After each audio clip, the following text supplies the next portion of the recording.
This is BBC One, now 1 o'clock the news with Sally Nugent. Today at 1, the Conservatives pledge to clarify the legal definition of a person's sex. The Equalities Minister Kemi Badenoch says this would make it easier to protect women-only spaces. Also on the programme. 3, 2, 1. Work starts on the Rob Burrow Centre for Motor Neurone Disease just hours after the rugby league hero died in hospital, surrounded by his family. He was asked, we were all there, and Rob, he used his eyes a lot for yes and no, and his eyes went. There was no hesitation, was there? No hesitation whatsoever. He wants it to go ahead today. His best friend, Kevin Sinfield, who's raised millions of pounds for research into the disease, says this is the moment they were all working for. As you can see, he's pretty raw still. He'll leave a massive hole. And I know there'll be a lot of people out there who are heartbroken this morning. And 80 years on, we hear from one of the oldest surviving veterans of D-Day. On BBC London, the impact of stolen tools on tradespeople. Hundreds will be protesting through Westminster this lunchtime to raise awareness of tool theft on people's livelihoods.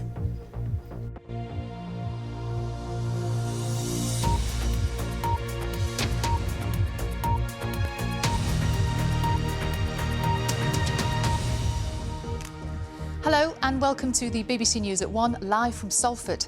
The Conservative Party is promising to tackle what it calls the confusion over the legal definition of a person's sex if it wins the general election. The Equalities Minister Kemi Badenoch said her party wants to crack down on what she described as predatory men who claim to identify as female to gain access to women-only spaces. With more details, here's our political correspondent, Ione Wells.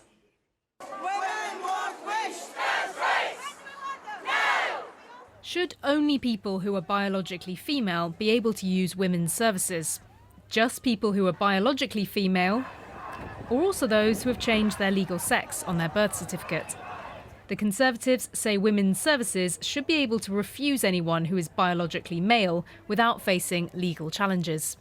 It's quite clear that the intentions in the law are being misinterpreted just because of changes, social changes. And what we are trying to do is re-emphasise that sex in the law means biological sex. It always has done, but there's been a lot of misinterpretation, and we are adding that clarification so that the law is clearer.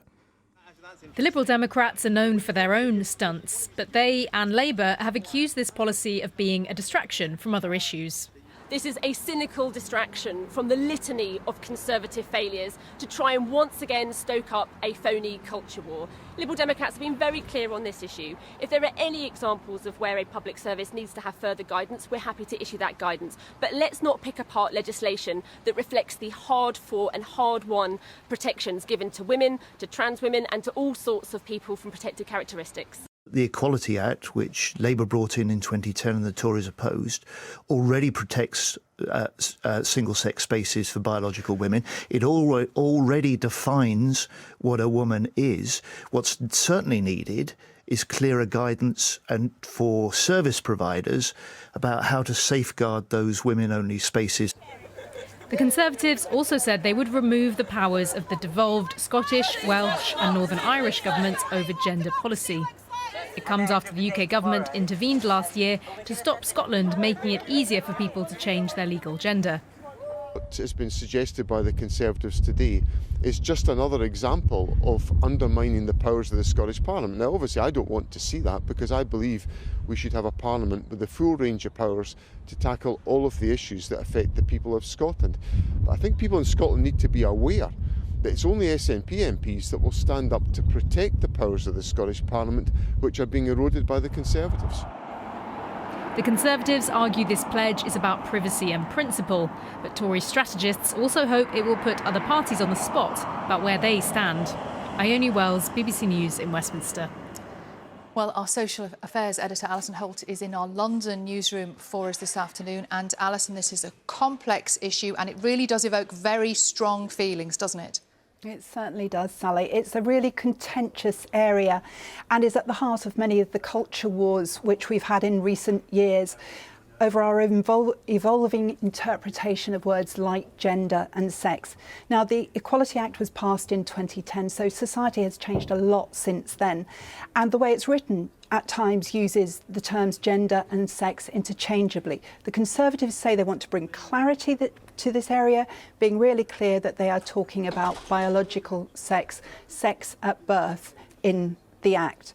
So that could mean by protecting it would they say it will protect spaces, particularly women's spaces, and it could, for instance, mean that in a rape crisis centre or a women-only hospital ward, that a woman who is not born, only women who are born as women will be able to go into that ward. A trans woman who was born male would not be able to. But there are huge complexities over this. For instance, a trans man, someone who was born as a woman, what would happen then? Presumably they would also be able to use the ward. There is a need for clarity in this area, say many people, but there is an awful lot of complicated implications in making any changes to the law. Alison Holt, thank you. Well, our political correspondent Hannah Miller is in Bury, where the Labour leader, Sir Keir Starmer, is on the campaign trail. And Hannah, he has been talking about national security today, hasn't he? Yes, this event in Bury today was as much about the presentation, really, as it was about policy. Sir Keir Starmer, surrounded by 10 veterans, all of them now standing to be Labour MPs, an attempt really to neutralise Conservative Party attacks that his party can't be trusted with defence. He said that he would push the nuclear button if it was necessary, and he talked about his commitment to the nuclear deterrent being absolute. Let's have a listen.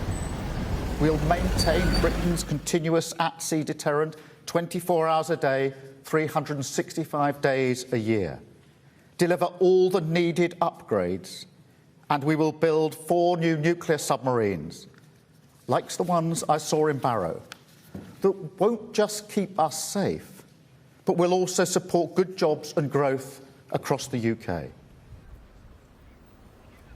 It was striking at times that this was in some ways quite a personal pitch about the importance of defence, and that is because while Keir Starmer can say that he's proud of his own record in terms of voting on this, he's perhaps not quite so proud of that of some members of his shadow cabinet, including his deputy leader Angela Rayner, who, when previously there was a vote about renewing the nuclear deterrent, she actually voted against it. Keir Starmer was asked about that this morning, asked whether all of his team are quite so on board with the Labour Party talking proudly about defence and about nuclear deterrent in this way. His response was, of course, as we've heard before, that the party has changed. He said the most important thing is that he voted in favour, he leads from the front, and that this is an issue he feels very strongly about.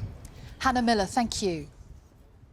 The Liberal Democrats are promising new protections for rivers and coastlines if they get into power. The party says it will expand marine protected areas and introduce a new blue flag status for rivers to end what they call environmental vandalism. Leader Sir Ed Davey says families should be free to swim safely in the knowledge that our waters are not polluted with sewage.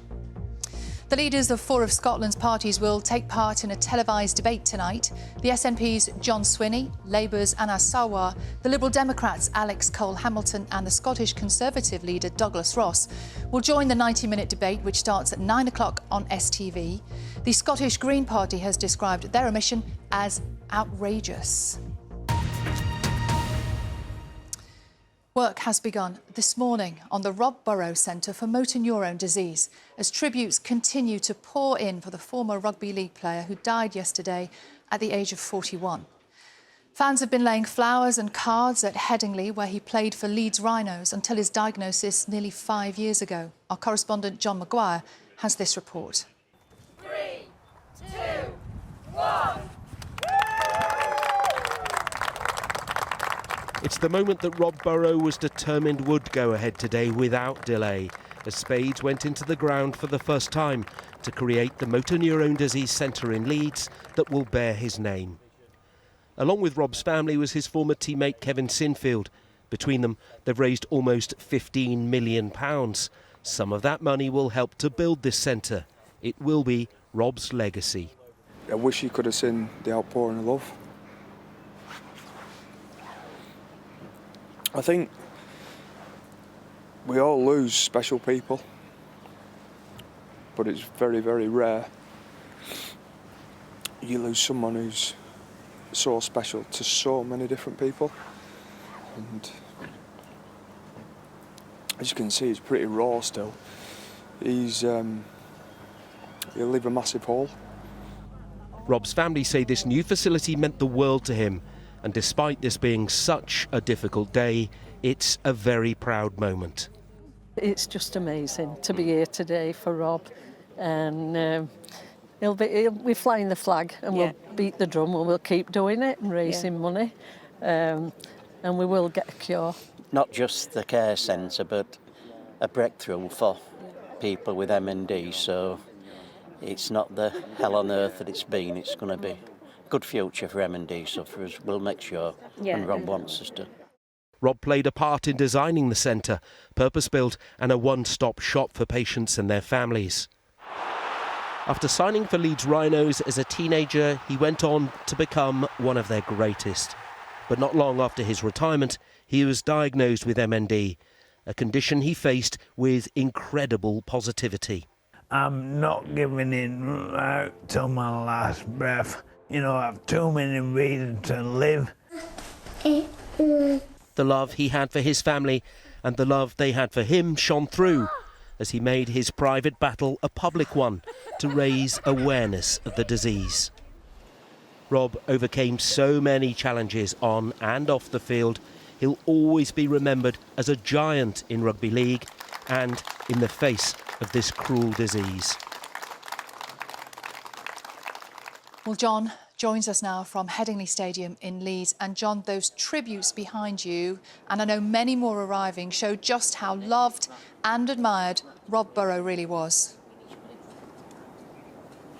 Absolutely right, Sally. So many shirts, scarves, bunches of flowers, and so often people have left a personal note. Perhaps they have a memory here of seeing Rob play at Headingley. He played for Leeds Rhinos for 17 years, appeared more than 400 times and won basically everything that you could win in the game. So he had a stellar career, a career that touched so many Leeds Rhinos fans, but people right across rugby league, of course, as a Great Britain player. But it's the work since his diagnosis with motor neurone disease, 4.5 years, that's taken Rob's name really around the world. And you see words repeated here. Inspiration, one of them. Legend, another key one. I wanted to point out just a couple here. A boxing glove there from Josh Warrington, the local former world champion. He says, it's not the size of the dog in the fight, it's the fight in the dog, and you kept on fighting to the end. Of course, Rob famously stood 5 feet 5 inches tall, but was a giant of a man within rugby league. This one here to Rob, thank you for the memories and inspiration, that's that word again, to us all. Your legacy will live on forever, and we know that it will through the Rob Burrow Centre for Motor Neurone Disease. And finally, this one in the centre blue with the white shoulders, a legend on the pitch, a hero off it. Sums things up perfectly. Today's ceremonial start of the construction work at the new centre, just a few miles from here, was already in the diary. It was already scheduled to happen, but Rob was determined that despite anything bad happening, and of course ultimately him losing his life, today would go ahead as planned. And that tells you exactly what type of a man Rob Burrow was. Back to you. John Maguire, thank you very much indeed.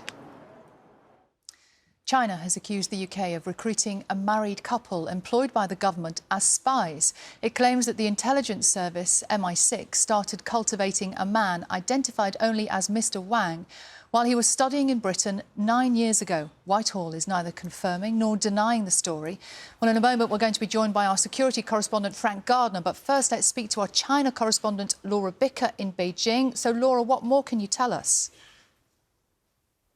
Well, the report by the Ministry of State Security alleges that Mr. Wang and his wife, Miss Zhao, were heavily influenced by MI6 operatives when they came to the UK back in 2015 to study. The allegations claim that MI6 operatives wined and dined the couples, and they said that they did this to find out Mr. Wang's weaknesses. They found that the report says that he had a desire for money. They offered him a highly paid job, and then they offered him money and security to spy on behalf of Great Britain. They say they gave him espionage training and then sent him back to China to give information about the Chinese government. Now, we don't know what role those two played within the Chinese government, but we are told that it was core and confidential. Now, China has published this in a WeChat account. Now, that's the equivalent of WhatsApp. They wanted its citizens to see this, as both the West and Beijing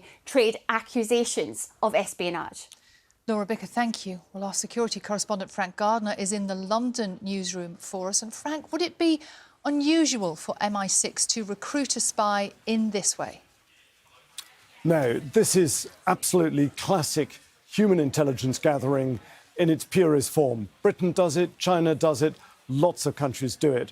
And people get recruited for lots of different reasons. In this case, if the allegations are true, it was about financial incentive. Remember that 2015 was the time of the so-called golden age of Anglo-Sino-British relations between Britain and China, when a lot of people were being encouraged to come over here. There are still thousands of Chinese students in the UK, so rich pickings for any intelligence agency. China does the same thing. Frank Gardner, thank you. The time is 16 minutes past 1. Our top story this afternoon.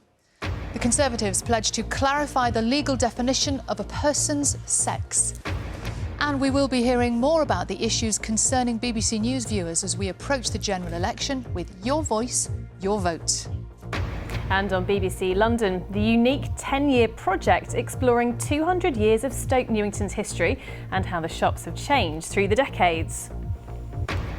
And of course, we'll be here with the weather forecast just after 1:30. Hope you can join us then.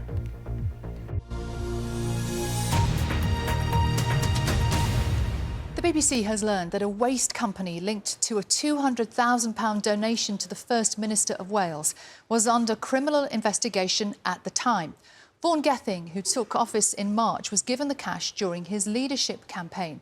But since December, another of the donors' companies has been under criminal investigation by the environmental regulator. Mr Gething insists he hasn't broken any rules, as Wirra Davis reports. All smiles for the cameras. Welsh First Minister Vaughan Gething is one of the most senior Labour politicians in the UK and a key player in the party's general election campaign. But questions over a £200,000 donation to his own leadership campaign earlier this year won't go away. His successful bid to become party leader in Wales was bankrolled by a waste management company controlled by David Neil, a wealthy businessman who has 2 criminal convictions for environmental offences. Another of Mr Neil's companies runs this troubled landfill site in West Wales. It's an inescapable stench that makes you retch. It's horrendous, it's rancid, it's almost like you can taste it. Other people living nearby say the smell from the site is ruining their quality of life. I don't want to wake up to my house smelling of rotten eggs, which is worse than my son's nappies. My biggest concern is that it's not being managed as it should be. David Neil says his company is working with the regulator to stop the smell, but the stench from here stretches all the way down the M4 to the office of Wales's top politician. Up until now, the questions for Vaughan Gething are focused on what one of his donors did in the past. But we can now reveal that one of that millionaire donor's companies is currently under criminal investigation and was when Vaughan Gething accepted the sum of money. The Conservative opposition in the Welsh Parliament, the Senedd, has tabled a vote of no confidence in Mr Gething's leadership. To him, the prize of becoming First Minister was too great, and he was prepared to sacrifice the integrity of the office of First Minister for the £200,000 that he took. With news that one of David Neil's companies also revealed plans for a solar farm in this protected area of countryside, the day before a firm he controls made a second donation to Mr Gething, others have questioned the new First Minister's judgment. You get offered £200,000, the level of due diligence that you would expect to take place in that context would be significant. Vaughan Gething has not broken the ministerial code in taking the donation, and he retains the full backing of Labour's UK leader, with only weeks to go before the general election. I'm really looking forward to a new partnership where we can both deliver together for Wales. Thank you, Vaughan. But we've also discovered that one senior Labour figure offered to lend Mr Gething money to repay the controversial donation in full. He turned down the offer. We've repeatedly tried to ask the First Minister about the new evidence. Did you know about the criminal investigation before you accepted the money? Thank you. But his team said the issues had previously been addressed and were a matter of public record. This week's Senedd vote of no confidence is an unwelcome distraction for the First Minister at a particularly busy time. Wira Davis joins us live now from outside the Senedd. And where how much of a problem could this cause for Vaughan Gething and for Labour? Well, Mr Gething has again today insisted he'd done nothing wrong, and he said he knew nothing about this latest investigation, even though it started and was ongoing when he received that £200,000 from a company controlled by the businessman David Neil. That might seem incredulous to many people, given the track record and the history. Was the right due diligence done? That's certainly what opposition parties in Wales, Plaid Cymru and the Conservatives are asking. Mr Gething is facing a vote of no confidence in the Senedd here behind me on Wednesday, where Labour only has a working majority. So it could be difficult for Mr Gething, given the disaffection and the disgruntlement in some Labour ranks. But for the time being, he remains at the forefront of Labour's general election campaign. It's difficult to get a cigarette paper between him and Sir Keir Starmer. Mr Starmer was down here last week giving his full backing to Mr Gething. So I think it will be a very difficult time for Mr Gething. But again, he says he's done nothing wrong. He's not broken the ministerial code. And the company which gave him this £200,000 has again said it wasn't trying to buy anything, seek influence or change government policy by doing so. Wira, thanks very much indeed. And you can find out more about this story by watching the documentary Wales Investigates a Big Stink. It's on the BBC iPlayer now and on BBC One Wales tonight at 8. Mexico has elected its first female president. Former scientist Claudia Sheinbaum won by a landslide after taking nearly 60% of the votes. She will replace her mentor, the current president, on October the 1st. Our Mexico correspondent Will Grant reports.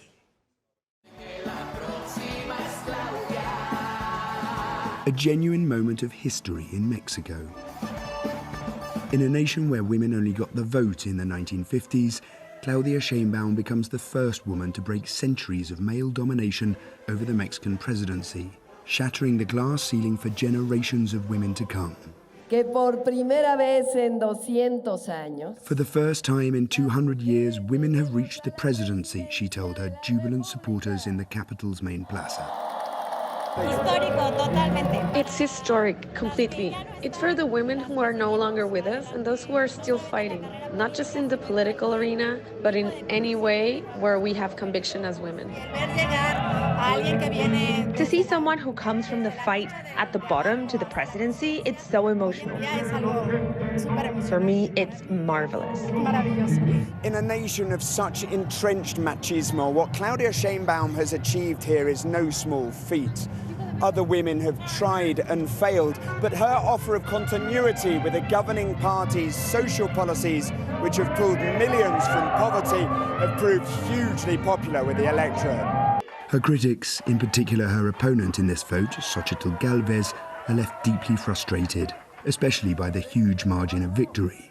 They say her mentor, President Andrés Manuel López Obrador, is a populist and an authoritarian, and that Ms. Sheinbaum will govern as his puppet, something she denies. This election has been historic for all the wrong reasons too. It's been Mexico's most violent campaign in living memory, with dozens of candidates threatened and murdered.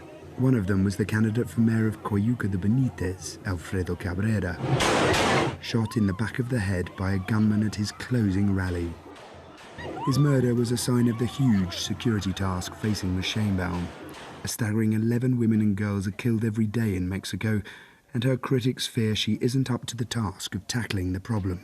If Sheinbaum wins, I think the militarization will continue increasing. They will keep on having ever so more power. you know, both the military and the narco, because they have been together for decades. For now, her supporters are celebrating having made history. But once the party ends, most voters want the president-elect to prioritise drug cartel crime over all other issues in her in-tray. Claudia Sheinbaum inherits a nation mired in violence. Her challenge now will be to succeed where so many men before her have failed. Will Grant, BBC News, Mexico City. A man has appeared in court, charged with the murder and kidnap of a 17-year-old girl in 1999. Victoria Hall was last seen alive near her home in Trimley St Mary in Suffolk. Steve Wright, who is 66, appeared before Ipswich magistrates via video link, but he didn't enter a plea. He's also charged with the attempted kidnap of a 22-year-old woman the previous night. An inquest has opened into the death of Zara Alina, who was sexually assaulted and murdered as she walked home 2 years ago. The 35-year-old was attacked by Jordan McSweeney in East London just 9 days after he was released from prison on licence. He was sentenced to life with a minimum term of 38 years. The number of children moving to home education in the UK is at its highest level since the pandemic.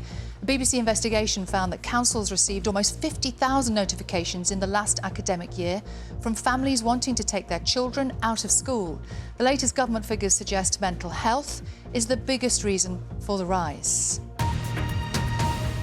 Now, the Royal College of Nursing says the number of NHS patients being treated in corridors and other crowded places now amounts to a national emergency. 1 in 3 nurses who replied to a UK-wide survey said that on their latest shift, they ended up providing care in a waiting area, a side room or a corridor. Our health reporter Jim Reid has more. Paul Sims had a heart attack in January. He describes his treatment that day in A&E as excellent. But he then had to spend almost 2 days being cared for in this small corridor because there was no space in the main wards of the hospital. It was constant foot traffic by doctors and nurses, so it was very difficult me to even sleep or rest because people were coming in and out, pushing the doors, banging the doors, trolleys were coming through, knocking into me because I shouldn't have been there really in a corridor. And also there wasn't a power supply in the corridor, so my heart monitor went flat. The hospital where Paul was treated described his experience as less than ideal, but said the same level of care is provided regardless of where patients are located. The Royal College of Nursing, though, is concerned that scenes like this are becoming more common. 1 in 3 of the 11,000 nurses who filled out the union's online survey said that on their most recent shift, they had to look after someone in a corridor, waiting room or other location not meant for treatment. Similar results were seen across the 4 nations of the UK. We are calling this a national state of emergency. Our members are incredibly concerned around the fact that very poor, undignified, unsafe care is being totally normalised. It is not okay for patients to be looked after in corridors, in store cupboards, by nurses' stations, without emergency equipment, without call bells. And sadly, some of our patients are having their entire hospital stay and treatment sitting in a chair, sometimes up to 72 hours. Totally unacceptable. The Conservatives said the NHS budget had increased by 1/3 since 2010 in England, with more community diagnostic centres opened. The SNP-led Scottish Government said health funding had also risen in Scotland. The Liberal Democrats and Labour both said they had plans to fix or reform the NHS. Jim Reid, BBC News. Now, a reminder of our top headline this afternoon. The Conservatives pledged to clarify the legal definition of a person's sex. And 80 years on, we will hear from one of the oldest surviving veterans of D-Day. We have got a full weather forecast in the next half hour, but now it's time for a quick look at the weather. Here's Louise. Hi there, Sally. Well, the image behind me could have been almost anywhere yesterday, but I suspect we may well have peaked already this week. Just take a look at Sunday's highs. All the nations saw temperatures in excess of 22 degrees. Very nice indeed. But looking ahead through this week, noticeably cooler, particularly across Scotland and Northern Ireland. Even if we see 18 in the southeast, that's just below par for this time of year. And to add insult to injury, it will be cloudy. It'll be quite breezy at times, with the risk of some sharp, heavy downpours, particularly the further north and west. If I've not put you off, stay watching because I'll have all the details just before 2 o'clock. Louise, thank you. Now, if you are a regular BBC viewer, you will know that there is one voice that we really value, and it's yours. You've told us you want to be more involved in how we cover this general election campaign, so we want to hear about the issues which matter to you. We're calling it Your Voice, Your Vote. And we can find out a little bit more now with our UK editor, Ed Thomas, and our political editor, Chris Mason. Afternoon, both of you. So, Ed, tell us what this is and what's it for. Yeah, Your Voice, Your Vote. And the ambition here is for BBC News really to lean in and listen to our audience, put them at the heart of our reporting. So if you're following the election, if you're hearing promises, if you're hearing pledges, and you want to understand more about them, let us know. Let us know the questions, let us know the issues that really matter to you and you want us to investigate. And we can take those questions, we can look at them and we can inform our reporting and put them to the politicians when people like Chris are in front of them. Well, Chris, I don't need to tell you, it's already been a very, very busy time. How is it going so far? So it's definitely stepping up a gear, I think, this campaign. By the way, on the whole question of hearing from our audience, there's nothing more important, there's nobody more important in a general election campaign than people who choose how or whether to vote. It's not about the politicians, certainly not about the reporters. It's about people making such a big decision. So I think this project is so key. It's stepping up a bit, Sally, no doubt about it, the campaign. And what we're seeing and we've seen today, and we saw evidence of last week, is a pattern. So the Conservatives have a pattern of making announcements, generating headlines, generating talking points. Yes, there'll be talking points that will divide, that will provoke an opinion, but they have found a knack for generating attention.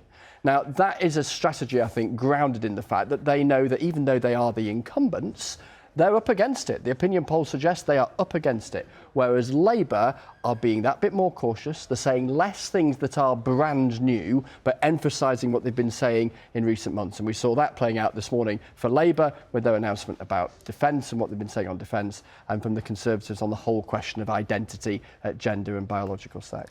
And Ed, the BBC campaign actually launched this morning. We have already had several thousand people get in touch. What sort of things are they concerned about? Yeah, it went live this morning. The last time I checked, there was over 2,000, so that number's just increased since then. So it's striking a chord with the people who matter to us. I'll give you a few examples of what's been said. Alexandra from Cardiff, she wants to know more about environmental issues, climate change policies, the NHS, public service investment.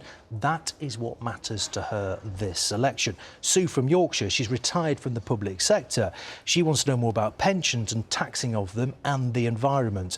And Christopher from Birmingham, he's messaged in.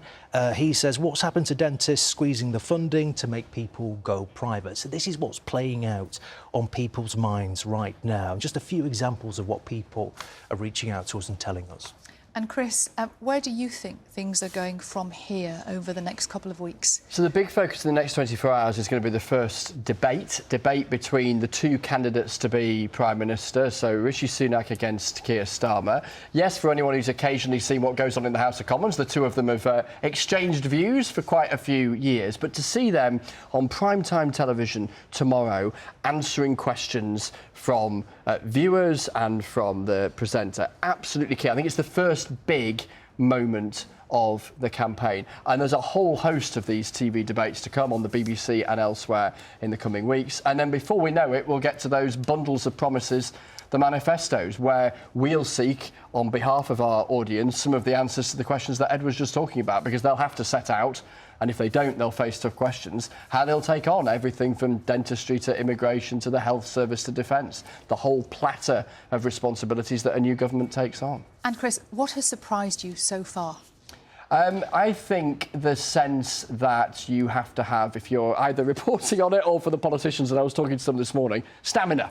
It's a long, old way yet, and things can still change and change significantly. Election campaigns can really make a difference. Just ask Theresa May, the former Prime Minister, when she called an election in 2017 because she thought she was going to win big, and she went backwards. So this is the moment, and this is why this project is so important, where the power moves away from Westminster, where it moves away from politicians, where they are pleading, to a greater or lesser extent, for the support of millions of people. They're going to spend the next month or so trying to demonstrate that stamina, and those of us traipsing around after them the same thing, to try and get those answers, because it's all about answers to these key questions about people's day-to-day lives. So, Ed, how do people get in touch?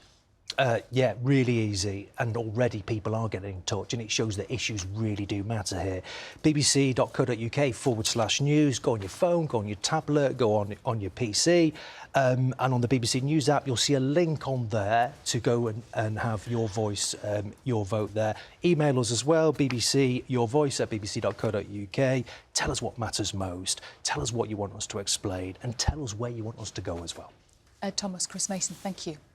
So if you have a question for a politician or perhaps an issue that you are concerned about, you can get in touch by going to bbc.co.uk/news. Still to come on today's programme, we will hear more from rugby league legend Kevin Sinfield following the death of his best friend and Leeds Rhinos teammate Rob Burrow from motor neurone disease. Now it's time to join our colleagues with the news where you are.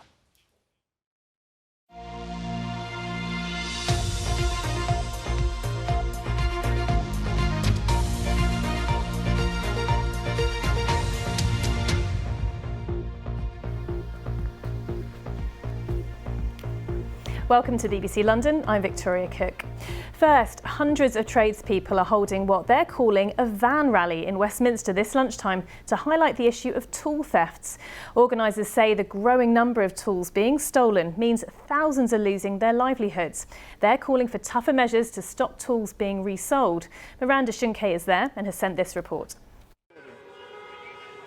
Well, we could certainly hear this van rally here in Parliament Square before we could see it. There are literally hundreds of tradespeople taking part in this, and it's not just people from London, it's people from across the country, because they say this issue of tool theft and where these stolen goods are being resold on is a massive issue now, and it's affecting many people's livelihoods and of course their families too. So a lot of these tradespeople, of course, losing another day's pay to be here today. They're causing congestion here, and they say that's what we need to do now to get this issue heard and to get something done about it. Well, we spoke to one builder who's based in Notting Hill, and he told us how it's affecting him. We try and keep up, and we always buy the new tools, the best tools to do the best job. And we try and look after our customers best we can. And something like this, they get taken. We have to reschedule work, we have to replace the tools. The van could be off the road for a day or two while we're getting it repaired. It's happening to a lot of people. It's happening to more, I know more people that have been affected by it than that haven't. It's happening. I mean, I think they said a van's getting broken into every 12 minutes. So it's a big problem that's getting worse. Well, this convoy is made up of plumbers, electricians, carpenters and builders. And they say London is a hotspot for this type of crime, but it's by no means exclusive to the capital. They say it's happening on driveways, where they're parked on the street, when they're working in offices and other types of commercial buildings, and it's costing them their livelihood. So they've come down here today. They're losing, as I say, another day's pay, but they say so much is at stake now, something has to be done. They want to see stricter enforcement of the existing laws and a clampdown on the resale of stolen goods at places like car boot sales and markets. Next, family and friends of those killed in the London Bridge terror attack have been gathering this lunchtime to remember the victims on the 7th anniversary. 8 people died and 48 were injured when attackers drove into pedestrians in a van and then launched a knife attack. A plaque now stands near to Southwark Cathedral that pays tribute to the victims and also those who put their lives on the line. There's going to be some changes to rail services across London and the South East after a new timetable was introduced, and it affects several operators. Southern is doubling the number of trains between London, Victoria and Portsmouth, but direct services between Southampton and Gatwick have ended. Meanwhile, South Eastern and Greater Anglia have both increased the number of their trains. Operators say it's in response to changing travel patterns and customer feedback. Next, Matilda Hodgkins-Byrne is among the athletes representing Team GB this summer. And when she does, she'll become only the second mum ever to compete for Great Britain in Olympic rowing. The athlete takes her son, Freddie, to as many events as possible and says it's given her a new perspective. Chris Legg's been catching up with her. Between now and Paris, for double sculls pair Matilda Hodgkins-Byrne and Becky Wild, every stroke counts. In Lucerne 2 weeks ago, they had one final chance to qualify for the Olympics, and they took it. I think it's happened so quickly, and now we're straight away on the Paris journey. Just relief. You could feel it this morning going out in the boat. There was just less pressure, less stress. Yeah, it was just crazy. It was just so much relief, so much excitement, and a lot of shock all in one. I think we'd worked so hard and we both wanted it so much, but to actually go and do it was just incredible. In Tokyo, Matilda was part of a quad sculls team that placed 7th overall. Life has changed since then with the arrival of son Freddie, who's about to turn 2. What's it like having Freddie on the water side, and will he be there in Paris? Yeah, he'll be there. I didn't take him to Europeans, and that was the first time I left him, and for me it doesn't work leaving him behind. When I get nervous, I just become really sad and really miss him.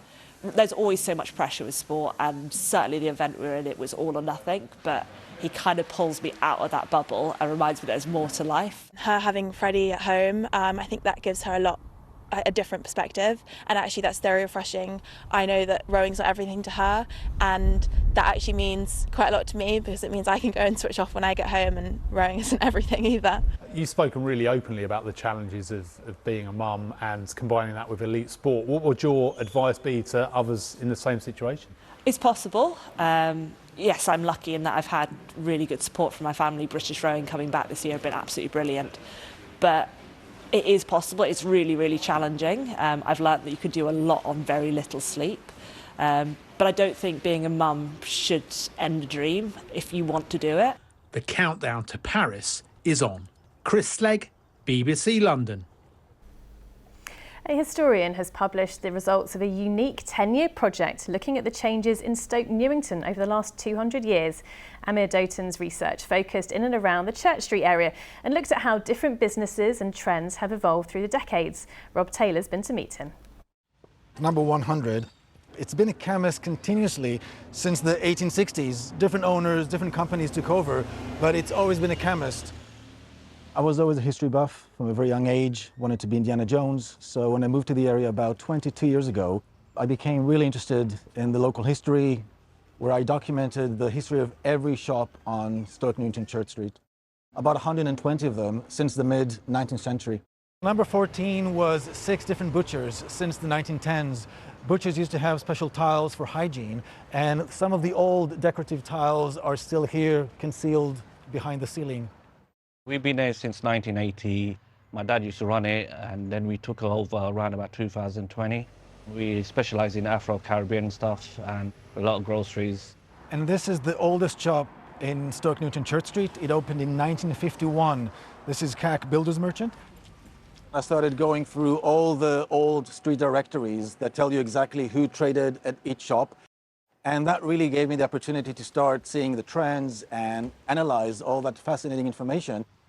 Stoke Newington during the Victorian era was a very middle-class district. So you had a lot of tailors, shoemakers, bootmakers, confectioners, tobacconists. After the Second World War, it became more industrial, more working class, a lot of repair shops, a lot of small industry.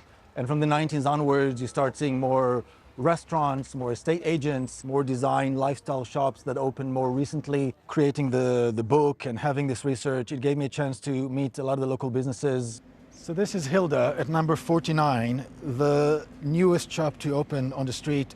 It's got quite a history. I think the project Amir's been working on is really fascinating. I've lived here for about 18 years. So I have seen things naturally evolved on the street. So it's nice to meet someone that's kind of really into it. So this is an ongoing project. I keep updating it every time a shop changes and I see that the sign gets replaced. And I hope that it will continue to evolve and provide people with a really good overview of just how the street is always changing. Time for a look at the weather now with Corsa.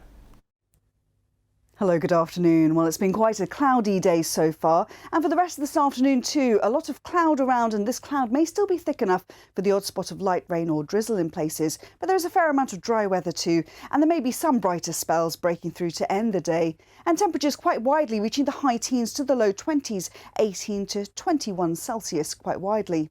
Now into this evening, still a lot of cloud, some clear spells for a time, but by the end of the night, more in the way of cloud in places and staying quite mild as temperatures hold up at around 12 to 14 Celsius with generally light winds. So it is a cloudy start again tomorrow, and tomorrow we're expecting this cold front to push through, and this will bring some outbreaks of patchy rain, some showers around for a time, so a bit of a damp end to the day as well, and temperatures, well, again similar, 18 to 20 or 21 Celsius. Now looking ahead to the next few days, well, we lose those cold fronts, they'll sweep through, and then things become a bit more settled. Drier conditions with some sunny spells at times, but a bit cooler than it has been. So for Wednesday, there may be the chance of 1 or 2 showers at times, but some decent sunny spells as well. A bit more in the way of cloud perhaps on Thursday and for Friday, and temperatures generally reaching around the high teens, so 18 to 19 Celsius. That's your forecast. So just before we go, I wanted to remind you of the new feature that's been launched on the BBC website in the run-up to the general election. It's called Your Voice, Your Vote, and it's where you can contact the BBC to mention the issues that matter to you. So you can get in touch by using this QR code or by going straight to our website. Well, that's all from us here on the BBC London Lunchtime team. It's time now to hand you back to Sally Nugent with the rest of the BBC News at 1. Bye-bye.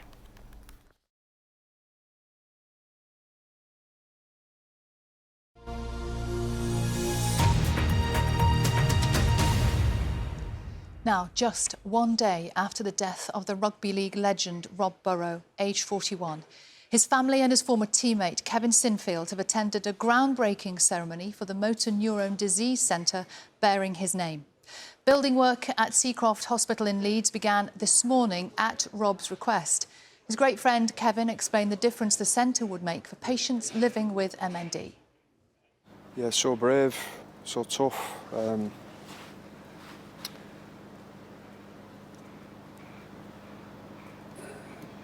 I wish you could have seen the outpouring of love.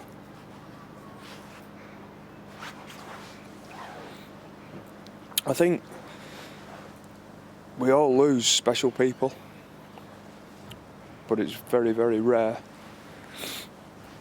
you lose someone who's so special to so many different people. And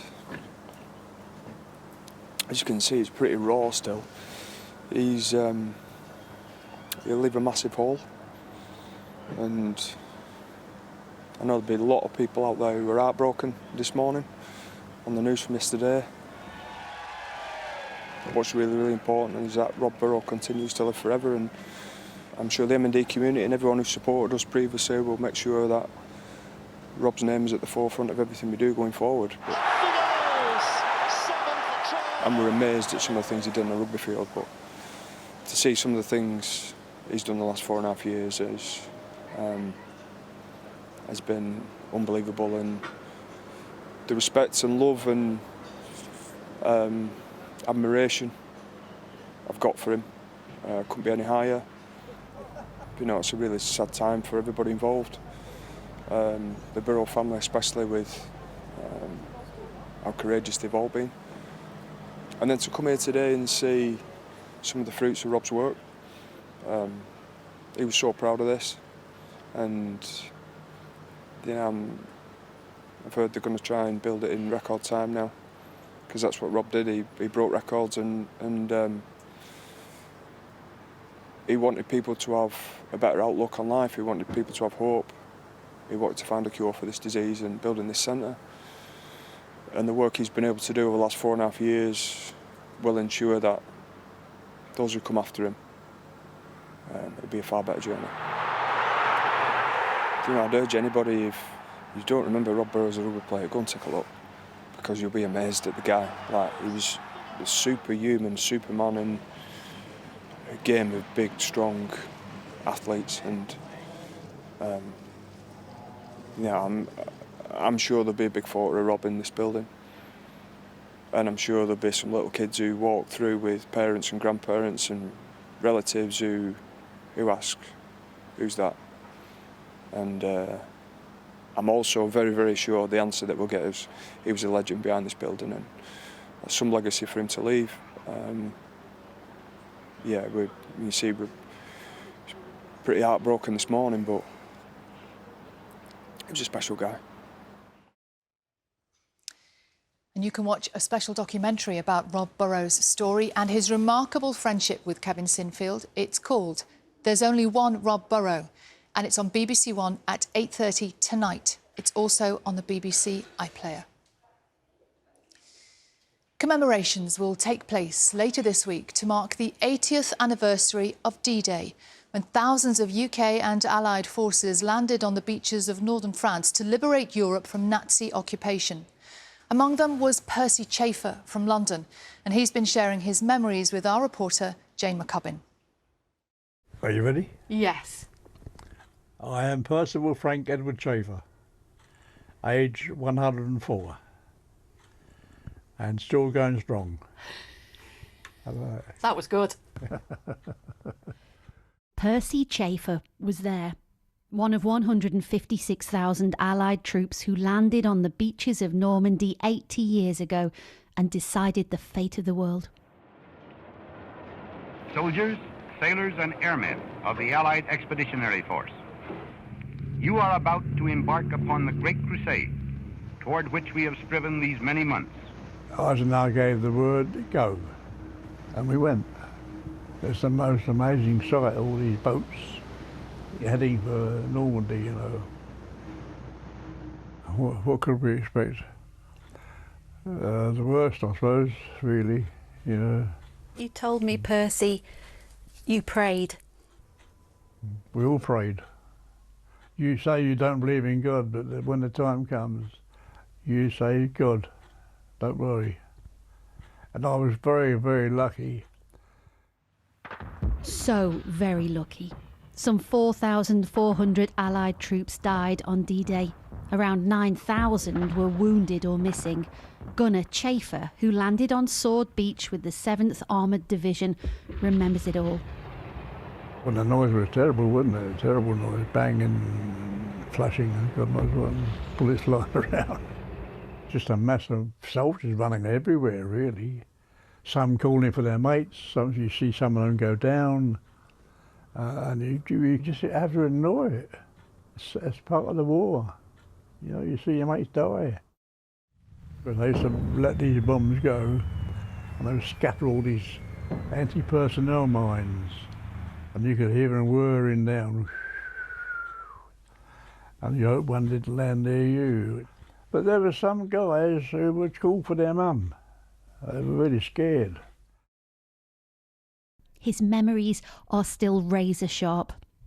He remembers orders almost impossible to follow, to run into, not away from, the bombs. Saw these 4 little pills leave the plane, and I thought, there's bombs. So I said, run. And I suddenly realised that the sergeant major had said once, don't run with bombs, run into them. And that's what we did. And the time it came down, you could hear them whistling, and they went over our heads. These were orders which saved Gunner Chafer's life. We could have been the targets, I don't know. They may have seen us and decided we were the poor blokes who could have cop it. But we didn't. Hello, my friend. How are you? Percy has a lot to be thankful for. Later this year, he'll turn 105. It is thought he is the UK's oldest living D-Day veteran. That might be the end, who knows? No, get out of it. You'll be 150 before you know it. He is an absolute legend. He was definitely a legend here. Everybody knows Percy. He still does his own shopping, he still does his own laundry, he still lives independently in the town where everyone knows his name. Whatever these do, I do. Play bingo. And he still thanks God for every day he has lived when so many of his peers fell. Most of my mates think he looks better than me. A couple of them call him Warren Beatty because of his Hollywood smile. Warren Beatty. Hey? For these old guys, I think it's the last one. I don't see any of the D-Day, certainly the D-Day people, being around in 10 years' time. So I think this is absolutely got to be recorded for these people. But it is his own friends Percy misses. He is one of the last of an ever-dwindling number. You know, I don't know what's happened to the rest of my unit. As far as I know, they've all gone, you know. You miss them? Oh, terribly, yeah. It was 7 years of my life. It was 7 years I wouldn't leave. Again, we were lucky.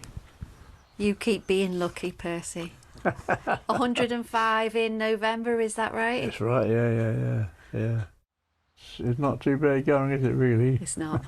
I'm happy with it anyway. It is 5 to 2. Now let's get the weather with Louise. Hi there, Sally. Well, last week it was half term, wasn't it? And we had a real week of mixed fortunes, but we got there in the end. We finished with a final flourish of sunshine. In fact, on Sunday, temperatures peaked between 22 to 24 degrees across the nation. 24 is 75 Fahrenheit. But it's all changed with our week ahead. In fact, the first week of June for some of us, very disappointing. In Scotland and Northern Ireland, temperatures way below par, only 13 degrees. And even if we get 18 in London, that's just below the average, really, for this time of year. On top of that, to add some insult to injury, I'm afraid, it'll be cooler, breezier, and there will continue to be some heavy showers developing. And it's because the jet stream is changing its position. It has been to the north of us over the weekend, and now it's sinking its way steadily south. The jet stream that drives in areas of low pressure and fronts, and so that's going to push these fronts further south and east. Behind it, the cooler air starts to arrive with that northwesterly wind.